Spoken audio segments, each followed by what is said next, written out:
Hey, what is up? Welcome to this episode of the Entrepreneur to Entrepreneur podcast. As always, I'm your host, Brian Lofermento, and I'll tell you what, there are so many cool businesses in the world, and a lot of us think about the bigger businesses, the ones that have already succeeded in getting market penetration, the ones that we see every time we're out and about in the real world, and that's why today we've taken a company that I love as a consumer. It's in so many Walmarts and so many locations around the world, and we've asked ourselves, who's the strategic minds? Who are those visionaries behind the scenes that are propelling these companies into becoming a regular part of our everyday lives? And that's where we found an amazing entrepreneur who not only has helped big businesses succeed, but someone who is bringing all of those marketing services, the strategic planning, the visionary stuff. He's bringing all of that to small businesses and startups all across the United States. I'm so excited about today's guest and entrepreneur. His name is John Steele. John is a veteran of digital marketing with over a decade of experience as an in-house marketer at some of the hottest startups in tech.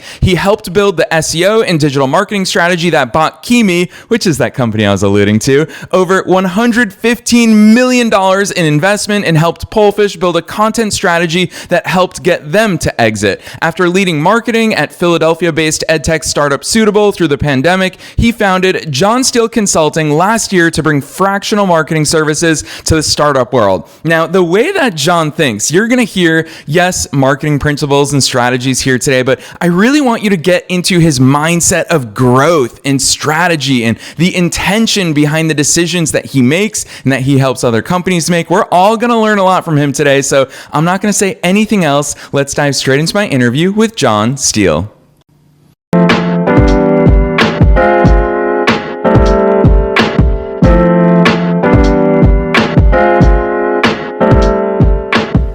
All right, John, I'm so excited that you're here with us. First things first, welcome to the show. Hey, Brian, how you doing?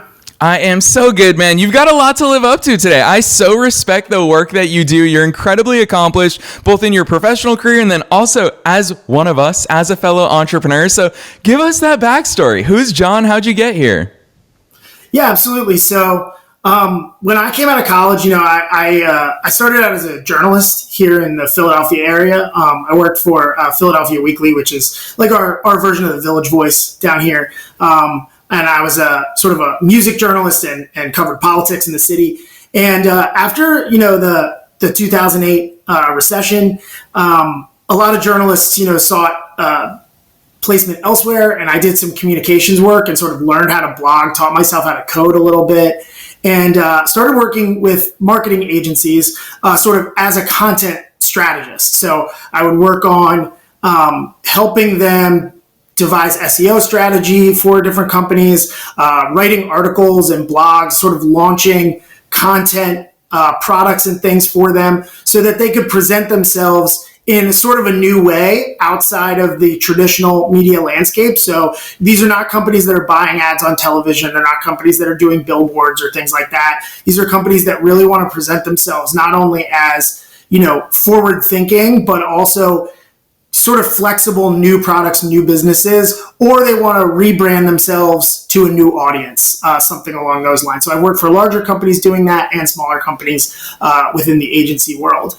When I moved to New York in 2014, my wife had gotten into a grad school program there, and we moved up there in 2014. I started working with startups in-house. So I went from the agency world to bringing all of those concepts in-house to a small business. This is a company that operated out of a single room. I watched them go from this tiny little office where everything was falling apart to a glossy, much nicer office. They signed a couple of new clients and they were able to move up there. I was able to help them build content and sort of tell their story in a new way. They wanted to go to trade shows. They wanted to write more blog posts and focus on search and SEO and find these new business opportunities. And I really caught this bug for working with startups where it's never really gone away for me, the impact that you can have working at a small company. You can walk in one morning and sort of say, this thing that we do isn't working. And you were able to just fix it. We can just say, we're going to just not do that anymore, or we're going to have a new way of doing it or whatever. Your ability to impact change using technology, using strategy was much bigger. And so I found that to be very exciting, and that was how I sort of operated there until I made the move over to KeyMe a few years after that. And KeyMe was a really exciting robotics company. Again, small office, sort of getting their things together. When I went to interview there, they had robotics parts and locks, door locks, just sort of the guts of them all over tables. They were trying to, engineer a robot cutting arm for keys that could cut a key for you in person. And so, when I went to interview there, it was like, what is going on in here? They've got parts and things laid out all over the tables and stuff. And people were running around sort of like, people were sitting at different tables trying to pick locks.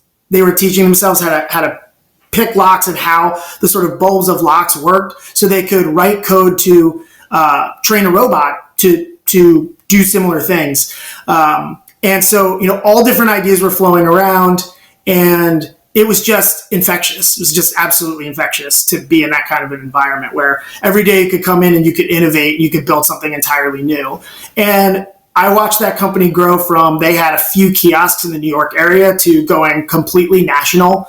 And I helped build the SEO strategy for that. So we essentially were able to take those kiosks, list them online as individual businesses in a way that had not been done up to that point, where basically the challenge is you're listing a business inside of a business, and you're listing a business that is completely automated. There's no person there cutting keys for you. So that was sort of a new frontier for Google that they were just sort of getting into, and the other maps platforms as well.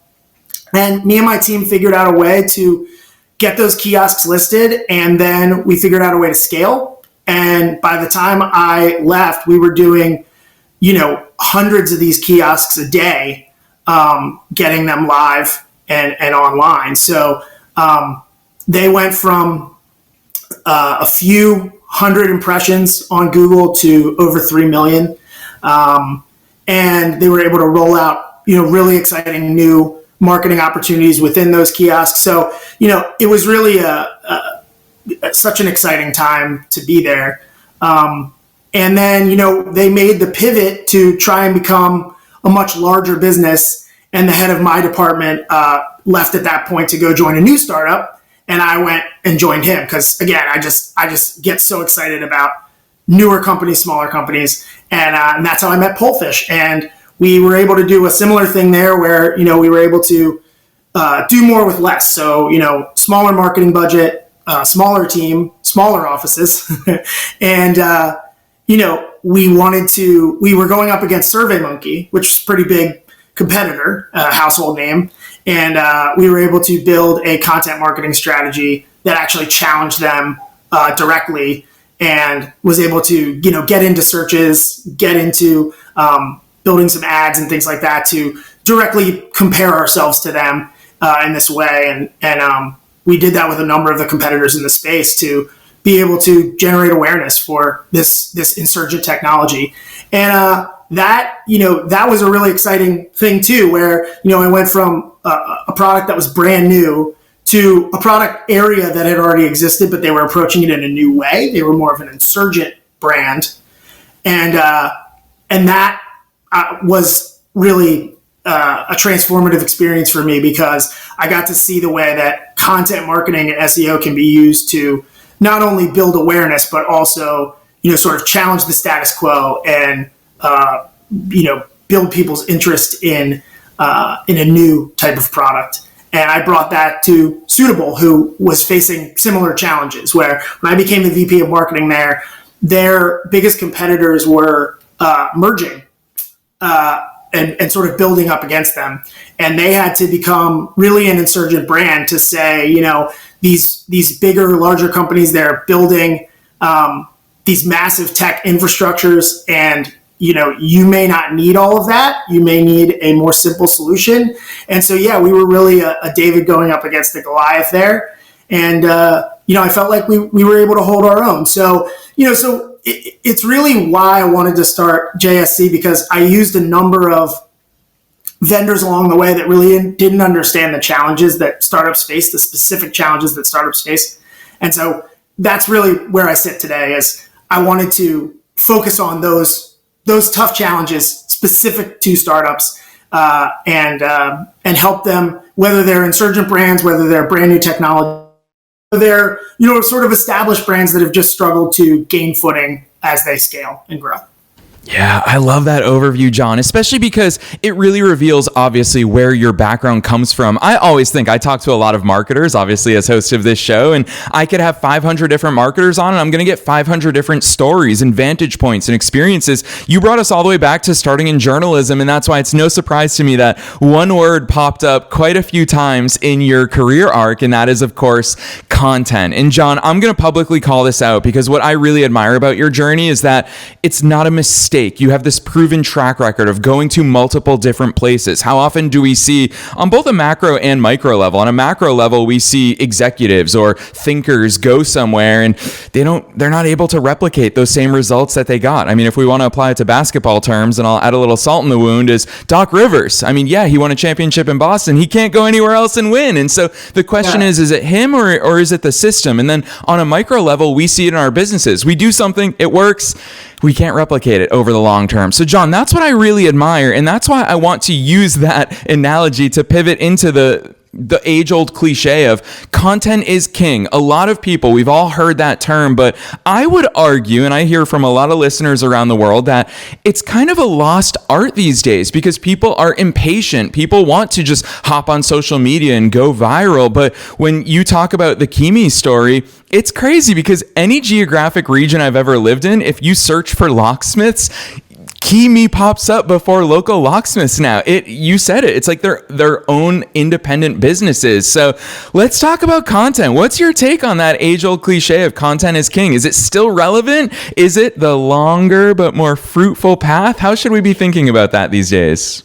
Yeah, that's a really interesting question. So I think content has sort of gone through an interesting trajectory to where, it was super important for a time, and then it's sort of it receded from people's minds as being one of the top choices. I can't tell you, how many times I had conversations about, how you have to build a multi-channel strategy. You have to build both content and sort of spend your ad dollars wisely, be strategic about SEO and things like that. But all of these channels really do feed into one another.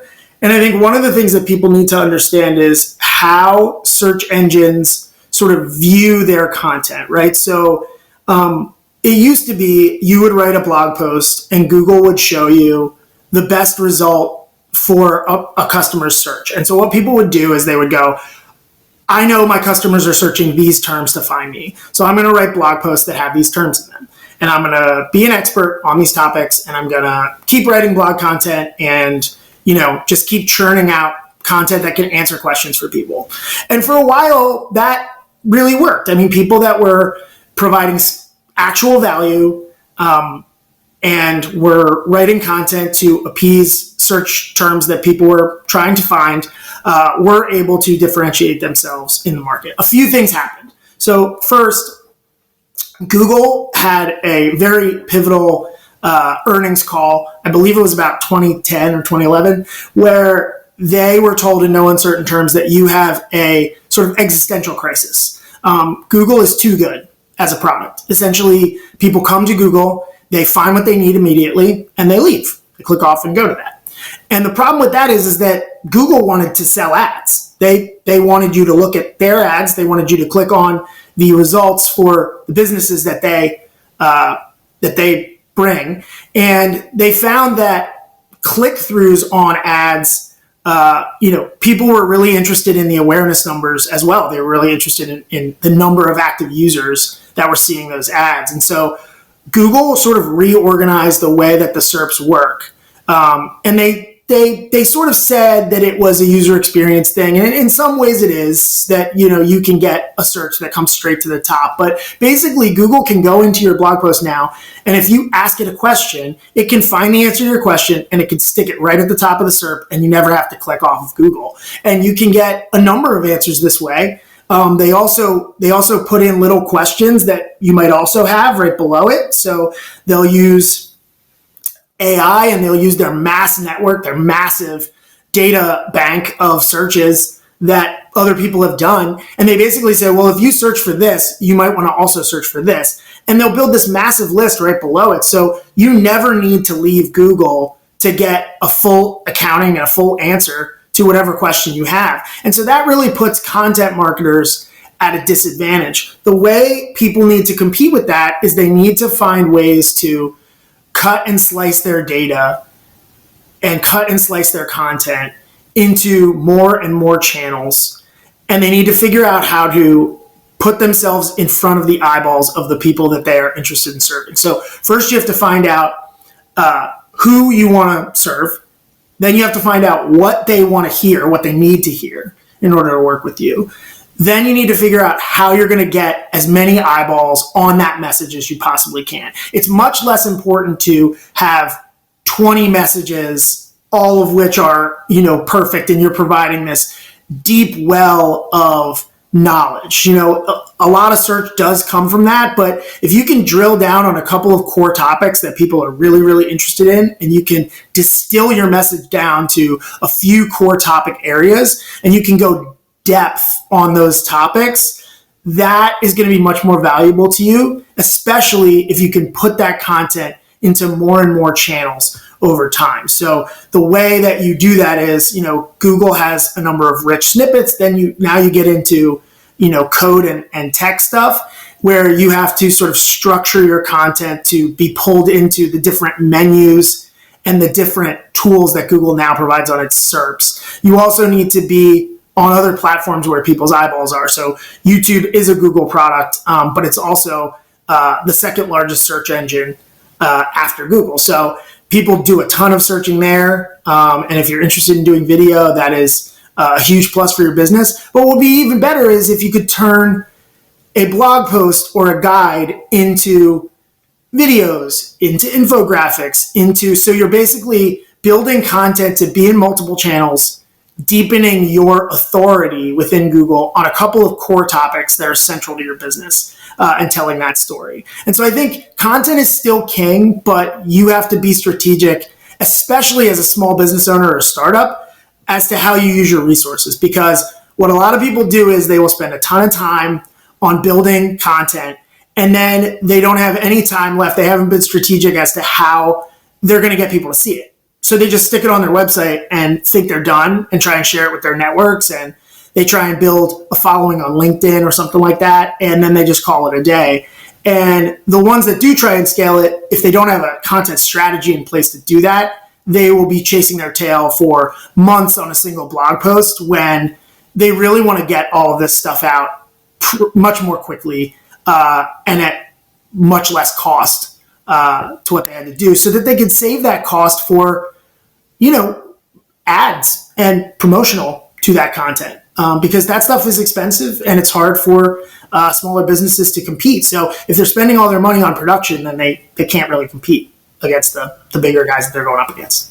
Yeah, John, you see, this is why I love talking to great marketers, because you always bring it back to the business fundamentals. And I feel like when we talk about content, most people want to skip straight to the channels, which, yes, of course, we can't ignore the channels, but you first went straight to those foundational questions of who is it that we want to serve? Where are they? What are they searching? What are they thinking about? What are those pain points? And so I love those fundamentals. It makes me really want to zoom out, because I'll confess this to you, is that the more I was doing my research about the work that you do and in the way that you approach real life business problems, it seems to me like you have a big business pet peeve, and that is a lack of a plan, a lack of a strategy, because you work in the world of startups, which I can't think of many worlds that are faster moving than startups. And I can imagine that most of these startups, especially when they get funding, is they just hire.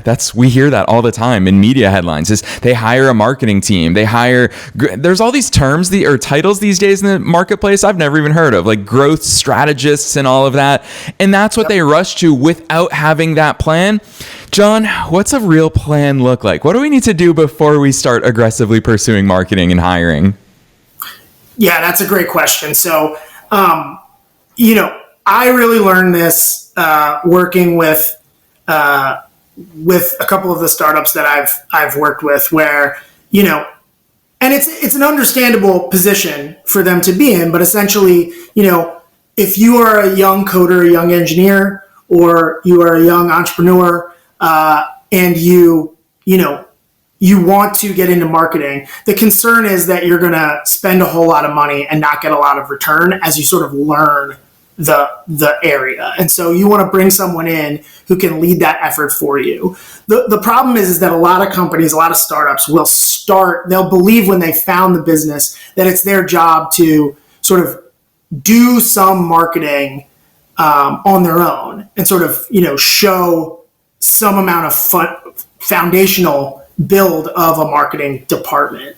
And that can really set businesses back, unfortunately. So, what ends up happening is they'll make some unfortunate choices in terms of their technology stack, for example. They'll commit to building a website on a platform that is really utilized in the market, doesn't have a ton of buy-in from engineers. So they don't get new features. They don't get user experience that can really save them a lot of time and energy. And instead, you're sort of stuck on a stack that is not built to move as quickly as some others.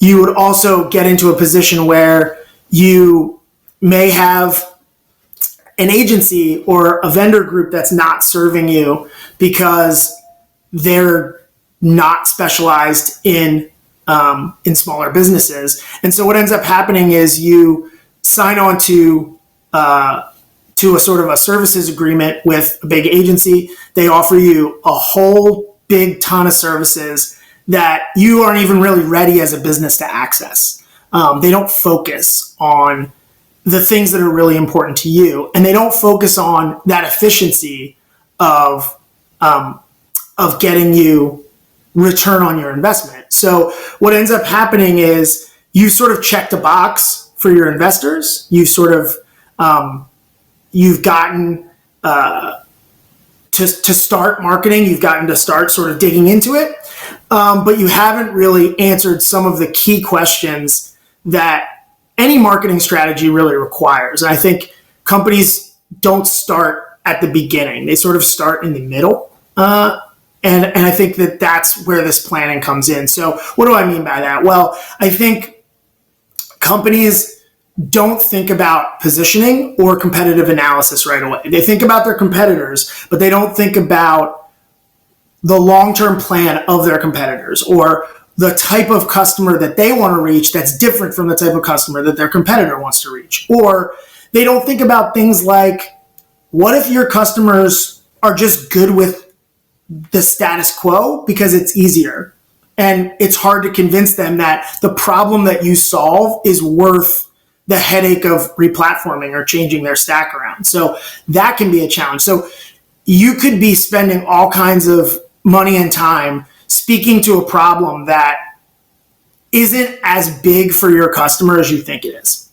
And that's a challenge. You come into it with some assumptions because you've written a business plan, you've gotten buy-in from key stakeholders, you've done some hiring, you've sold a few units, and what ends up happening is you have a story that you're telling yourself. And then when you go to scale, or you get some new competitors in the market, or your competitors, merge with others or get a big investment or something like that, the landscape changes. And so if you don't have a fundamental view of who your customers are and why they're interested in working with you or a business like you, then you're going to be in a challenging situation and you're going to waste a lot of time and money that you don't have, you can't afford to waste.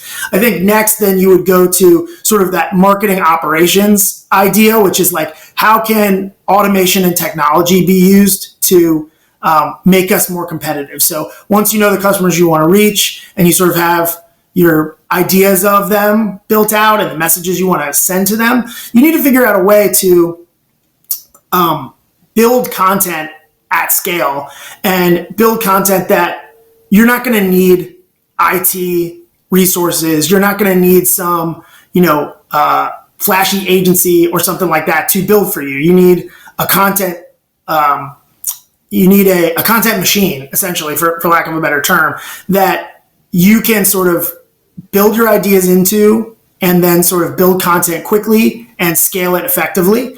And there's a lot of great technology out there to be able to do that. And for sort of an upfront investment and having a plan for that, you will save yourself so much time. I mean, I can't tell you how many of my clients, they've committed to some technologies that are not going to serve them in the long term. And they're prolonging an inevitable switch that they're going to have to make eventually. And I think that creates some issues for them. And then just basically from there, it's having a content strategy and then having a production strategy where you can not only effectively convey those messages that you figured out before from your competitive analysis that you need to convey, but also how to produce that content in a timely way. Sorry, my doorbell's going there.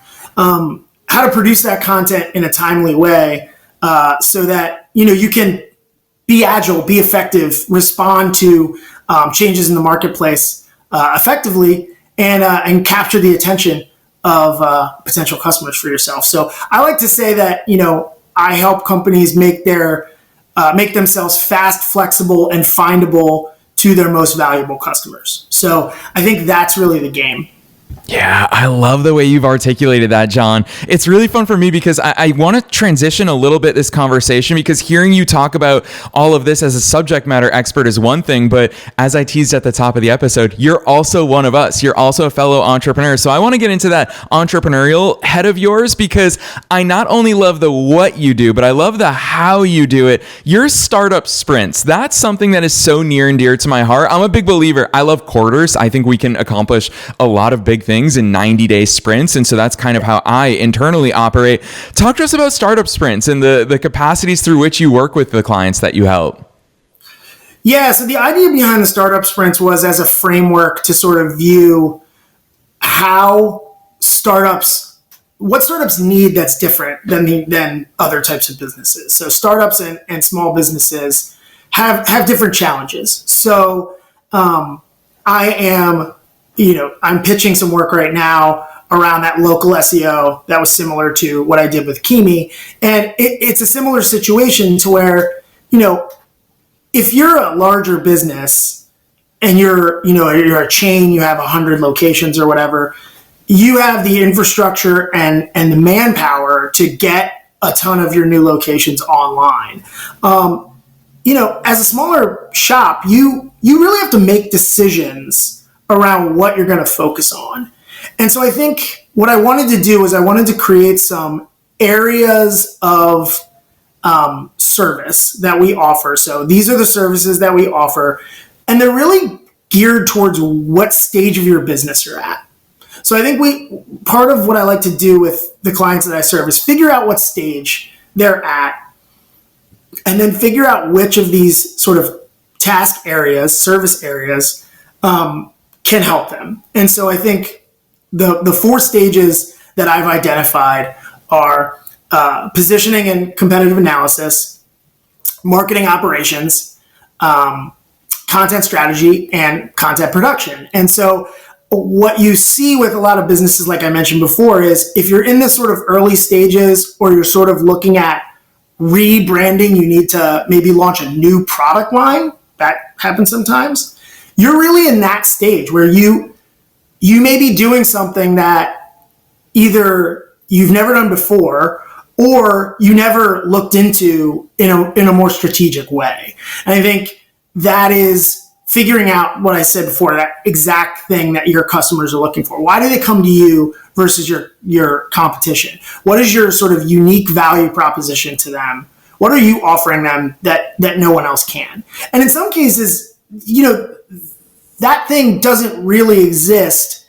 It's more the way you conceptualize what already exists in a different way, or you package the same service differently or something like that. But it doesn't necessarily need to be a completely unique product. You just need to figure out a new way of approaching it. And then for sort of the marketing operations piece, this is where you see a lot of businesses, they've made some technology decisions. They have sort of efficiency issues. Things are taking way too long. Their staff can't make sense of the website builder that they have, their sort of the way that they build content, the way that they deploy content is slow and difficult, and so therefore it creates bottlenecks, and they're not getting their message out as quickly as they need to, and that's technology related. They have ideas, they have customers they know they want to reach, they have messages they want to get out, and they just can't get out of their own way enough to do it, and you see that pretty constantly. Another stage of business that somebody ends up in is they have a ton of content. They've created a ton of content already, and it's just sitting there. Nobody's looking at it.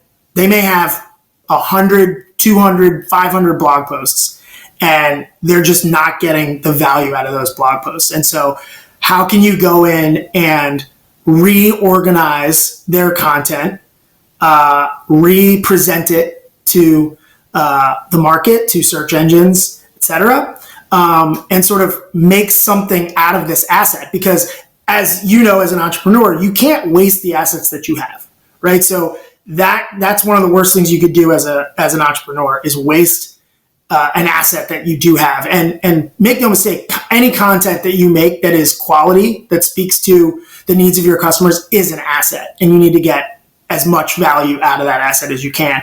And then the last one is production. You know, if you're in a place where you have messaging, you know it can reach, and you know that if you build more content, you will get more return. There are a lot of companies that are in that place.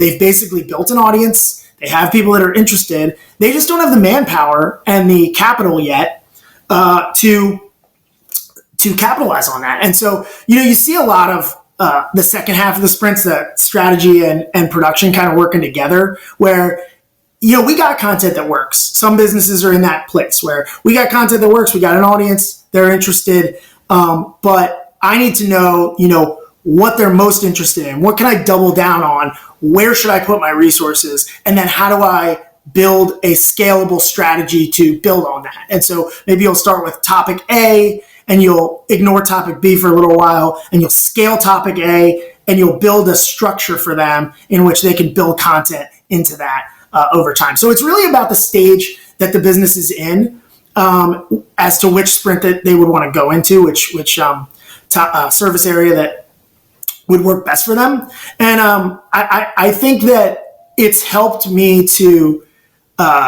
distill for clients when I'm speaking to them, you know, sort of what area here feels like the most need. Tell me about yourself. Tell me about what you've done, what's worked, what hasn't.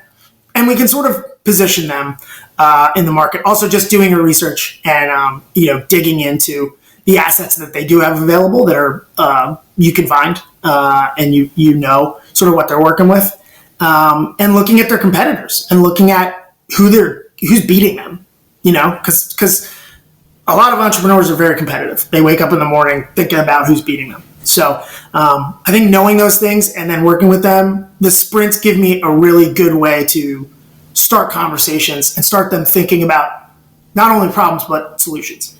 Yeah, John, I'll tell you what, it fits right in, and I knew you'd deliver in this way. I teased your approach at the top of today's episode as both strategic and intentional, and it's on full display even in the way you structure your services. And that's why I always say that, quote, success leaves clues. It's so clear in the way that you operate why you're able to get so many businesses the results that you help them with. So you've been a wealth of knowledge. John, I genuinely think you and I could go on for hours here today, but I'm going to ask you this question at the end of today's conversation, and it's super broad, so you could take it in any direction you want, and that is, what's your best piece of advice, your best takeaway, knowing that we're being listened to by entrepreneurs and entrepreneurs all over the world at all different stages of their own growth journeys? What's that one thing that you want to impart them with today? Yeah, I'm going to go with something really broad. It's kind of a mantra for me. There's this quote that Dolly Parton had, and she said, "Find out who you are and do it on purpose." And I think that's the most important thing that I would tell any entrepreneur is find out who you are fundamentally and then go all in onto that thing. So figure out who you want to be and who you want to serve and what they need and listen to them. That's very important. That step can't be skipped. You have to listen to the customers that you want to serve. But once you figure out the value that you bring to the market and the value that you want to continue to bring to the market and who you want to serve, go after it full on. And don't worry about, being an authority and responding to every little thing, being a subject matter on every topic.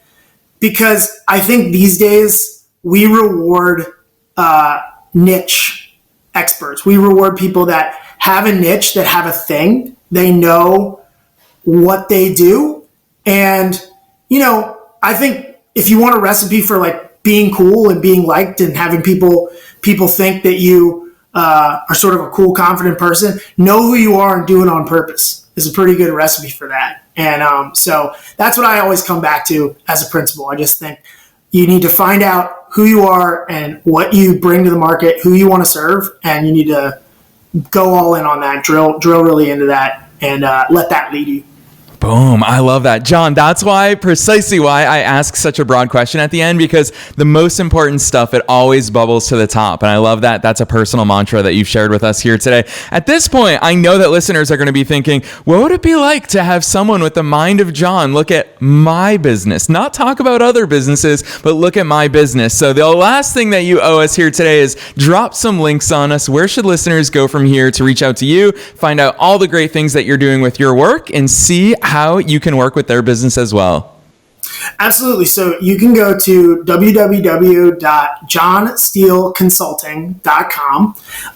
That is the home of the startup sprints. You can read about everything that I'm doing there. I am working on some case studies and some more detail on any of those things, but there are contact forms there to reach out to me. So I'm always available to help out. There's a video there that explains sort of my background, although if you watch this podcast, you got a good amount of it there, but I think you can understand, the sort of vision of the business there a little bit more. And then, I'm pretty proud of the past work that I've done. So, feel free to go to previous companies I've worked with that I've mentioned here and check out some of that stuff. And I think you'll see that I'm trying to bring the same energy that I brought as a sort of startup executive to this business now. So I would say, check out johnsteeleconsulting.com and go from there. Yes, listeners, you already know the drill. We're making it as easy as possible for you to find all of John's links down below in the show notes, no matter where it is that you're tuning into today's episode. His main business website, super simple. You see his name in the title of this episode. His website is just johnsteeleconsulting.com. We're linking to that down below, so you don't have to remember it. You can click right on through. We're also linking to his personal LinkedIn, so if you want to reach out to him and continue the conversation, don't be shy.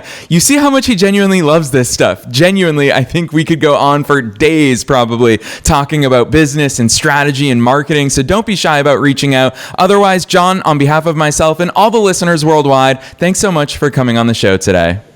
Excellent. Thanks a lot, Brian. Appreciate it.